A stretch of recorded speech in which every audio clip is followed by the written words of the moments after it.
राम राम भाई, मेरे चैनल में आप सभी का हार्दिक स्वागत है। आइए सुनते हैं कार्तिक मास की है चार चिड़ियों की है सुंदर सी कथा। एक समय की बात है एक है गांव में एक पेड़ के ऊपर है चार चिड़िया रहती थी और उन चिड़ियों में है आपस में बहुत ही गहरी दोस्ती थी। एक चिड़िया ने है दो औरतों को हो बातें करते हुए सुना कि वही कार्तिक स्नान में है हम कैसे है नहाना है और है क्या पुण्यदान करना है। फिर है उसने है अपनी है सहेली तीनों चिड़ियों को भी है मना लिया और उन्होंने कार्तिक है समय में है तो वह गंगा के है तट पर एक है पेड़ पर रहने लगी और वह सुबह है कार्तिक है स्नान करती और फिर है कार्तिक का महीना पूरा होने पर उन्होंने है खिचड़ी बनाई है और है सभी है चिड़िया नहाने के लिए है चली गई।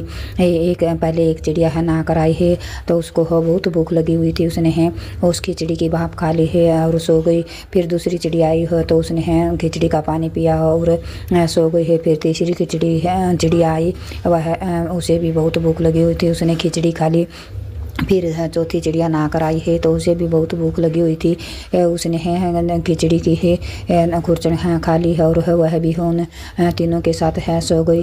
फिर है रात को हो बहुत ही है ज़ोर से है आंधी आई है तो वह चारों चिड़िया मर गई है। तो मरने के बाद में जिसने है भाप खाई थी वह चिड़िया तो राजा के घर में राजकुमारी है का जन्म लिया और दूसरी है चिड़िया ने है कुम्हार के घर जन्म लिया और तीसरी चिड़िया ने एक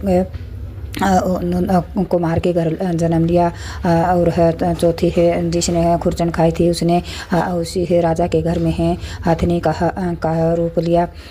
फिर है उस जो हो राजा की है राजकुमारी थी उसे है पिछले जन्म की है सभी यादें थी और कुम्हार की लड़की है उसकी है सहेली बनी और फिर है वह एक है नौकरानी बनी तो वह सब उस राजकुमारी की है शादी कर दी है। तो राजकुमारी है कि वह राजकुमारी बोली मैं अपनी सहेली और नौकरानी को भी है साथ में लेके जाऊंगी। तो वह राजा बोला हाँ ठीक है। फिर है वह बोली है मैं हथनी को भी साथ में लेकर जाऊंगी। बोला ठीक है ले जाओ। और तो नौकरों को बोला है कि हथनी को उठा कर ले आओ और तो हथनी नहीं उठी है। राजकुमारी है ने जाकर है उसके कान में है पिछले जन्म की सारी बातें कही तो हथनी है झट से उठ गई। फिर वह राजकुमार जिसके साथ उसकी शादी हुई थी वह बोला हाँ तुमने इसके है कान में है क्या बोला है जो हो यह झट से उठ गई, आप कौन हो मुझे बताओ। फिर है उसने है अपने हैं सभी पिछले जन्म की है सारी है कहानी बताई और वह राजकुमार बोला कि है कार्तिक है स्नान करने का इतना पुण्य होता है तो हम दोनों जोड़े से है कार्तिक स्नान करेंगे और बहुत सा दान पुण्य करेंगे। फिर है कार्तिक है शुरू होने पर है राजकुमारी और है उस है राजकुमार ने है जोड़े से है स्नान किया और बहुत सा दान पुण्य किया जो फिर है कार्तिक है स्नान के है महत्व से हुआ है वैकुंठ लोक को वैकुंठ लोक है प्राप्त हुआ है कार्तिक जी है जय कार्तिक जी की जय हो। कहन नारायण सुरन नारायण है और कार्य बर नारायण सब ने है कार्तिक है जी की कृपा प्राप्त हो और सबके घर में है धन धान्य के भंडार हो।